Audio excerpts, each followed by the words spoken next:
আপনার হাতে যদি মাত্র ১০ মিনিট সময় থাকে তাহলে আপনি খুব সহজে এই নরম তুলতুলে ইয়োগার্ট প্যানকেকগুলো তৈরি করে নিতে পারবেন। এই ইয়োগার্ট প্যানকেকগুলো অনেক বেশি নরম, তুলতুলে এবং হেলদি হয়। বাচ্চা থেকে বড় সবাই খুবই পছন্দ করে আর বানানো খুবই সহজ। ঘরে থাকা সামান্য কিছু উপকরণ দিয়েই তৈরি করা যায়। তো চলুন কথা না বাড়িয়ে দেখিয়ে দিচ্ছি কিভাবে তৈরি করেছি। সম্পূর্ণ ভিডিও দেখে রেসিপিটি শিখে রাখতে পারেন, অবশ্যই আপনার কাজে আসবে।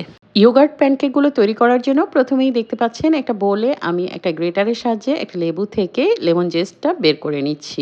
সাদা অংশটা কোনোভাবেই নেওয়া যাবে না, এতে করে তিতা বেরিয়ে যেতে পারে। তো শুধুমাত্র সবুজ অংশটুকু লেবু থেকে গ্রেট করে নিতে হবে। ১ চা চামচের মতো লেমন জেস্ট নিয়ে নিয়েছি। এবার দিয়ে দিচ্ছি এখানে 1/4 কাপ অর্থাৎ 50 গ্রাম চিনি। তারপর হাত দিয়ে খুব সুন্দর করে লেমন জেস্ট এবং চিনি ভালো মতো রাব করে নিচ্ছি। এতে করে লেমন জেস্টের যে ফ্লেভারটা আছে ওটা চিনিতে ছড়িয়ে যাবে। এখন দিয়ে দিচ্ছি রুম টেম্পারেচারে অর্থাৎ স্বাভাবিক তাপমাত্রায় থাকা একটি ডিম। হাফ কাপ ইয়োগার্ট দিয়ে দিচ্ছি। এখানে আমি টক মিষ্টি দইটা ব্যবহার করেছি। আপনারা চাইলে শুধুমাত্র টক দই অথবা শুধুমাত্র মিষ্টি দই দিয়েও এটা তৈরি করতে পারবেন। ২ টেবিল চামচ সয়াবিন তেল দিয়ে দিচ্ছি এবং সাথে দিয়ে দিচ্ছি ২ টেবিল চামচ লেমন জুস। এবার একটা হুইস্কের সাহায্যে খুব ভালো মতো সবকিছু খুব সুন্দর করে মিশিয়ে নিতে হবে। চিনিটা গলে যাওয়া পর্যন্ত মিশিয়ে নিলেই হবে।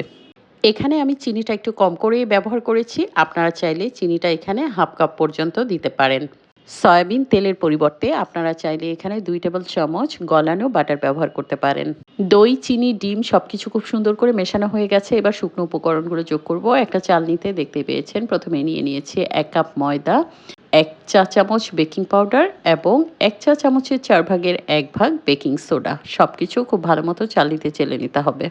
সব শুকনো উপকরণগুলো চেলে নেওয়া হয়ে গেছে। এবার হুইস্কের সাহায্যে আবারও খুব ভালো মতো সুন্দর করে মিশিয়ে নিচ্ছি। মেশানোর সময় একটু খেয়াল রাখবেন যেন ময়দার দলা কিংবা লাম্পস না থাকে। সবকিছু খুব ভালো মতো মেশানো হয়ে গেছে। এবার চলে যাচ্ছি প্যানকেকগুলো তৈরি করার জন্য। তো চুলায় আমি একটা ফ্রাইং প্যান বসিয়ে দিয়েছি। অবশ্যই চুলার ফ্লেমটা লোতে রাখতে হবে।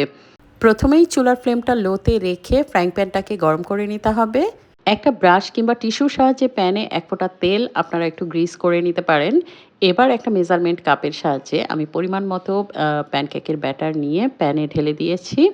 প্যানকেকটা সাথে সাথে উল্টানো যাবে না। ১ থেকে ২ মিনিট অপেক্ষা করতে হবে। প্যানকেকের উপর যখন ছোট, ছোট ছিদ্র অর্থাৎ বাবল দেখা যাবে ঠিক সেই পর্যায়ে এসে একটা স্প্যাচুলা দিয়ে সুন্দর করে প্যানকেকটাকে উল্টে দিতে হবে। উল্টে দেওয়ার পর প্যানকেকটাকে আরও ১ মিনিটের মতো ফ্রাইং প্যানে রেখে দিতে হবে। প্যানকেকটা খুব ভালো মতো হয়ে গেলে একটা স্প্যাচুলা দিয়ে উঠিয়ে এবার চাইলে আপনারা সুগার দিয়ে কোট করে নিতে পারেন, যেমনটা আমি করে নিচ্ছি। অথবা আপনারা চাইলে হানি কিংবা চকলেট সিরাপ দিয়ে পরিবেশন করতে পারেন। আপনাদের বোঝার সুবিধার জন্য আমি আরও একটা দেখিয়ে দিচ্ছি। মেজারমেন্ট কাপের সাহায্যে আমি পরিমাণ মতো প্যানকেকের ব্যাটার নিয়ে ফ্রাইং প্যানে ঢেলে এবার একটু ছড়িয়ে দিচ্ছি। ১ থেকে ২ মিনিট অপেক্ষা করব। ঠিক যখন প্যানকেকের উপর এরকম বাবল দেখা যাবে ঠিক সেই পর্যায়ে আমি প্যানকেকটাকে উল্টে দিব। উল্টে দেওয়ার পর আরও প্রায় ১ থেকে ২ মিনিট অপেক্ষা করতে হবে প্যানকেকটা কুক হওয়ার জন্য। তো ভালো মতো কুক হয়ে গেলে এবার স্প্যাচুলা দিয়ে উঠিয়ে নিচ্ছি। দেখতেই পাচ্ছেন কতটা সুন্দর কালার এসেছে। একইভাবে এই প্যানকেকটাকেও আমি গরম থাকা অবস্থায় সুগারে কোট করে নিচ্ছি। বাকি সবগুলো প্যানকেক একইভাবেই তৈরি করে নিয়েছি। এই প্যানকেকগুলো এতটা সফট এবং ফ্লাফি হয় ফ্রাইং প্যানে দেওয়ার পর আপনি যখন উল্টে দিবেন তখন এটা ফুলে ডাবল হয়ে যায়। ভেতর থেকে অনেক বেশি নরম হয় যে কারণে বাচ্চারা খেতে খুব পছন্দ করে।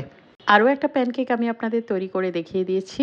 উল্টে দেওয়ার পর দেখেন এর পেছনে যে সুন্দর একটা কালার এসেছে, এই কালারটা দেখেই তো অনেক বেশি লোভনীয় লাগছে। সবগুলো প্যানকেক আমার তৈরি করে নেওয়া হয়ে গেছে।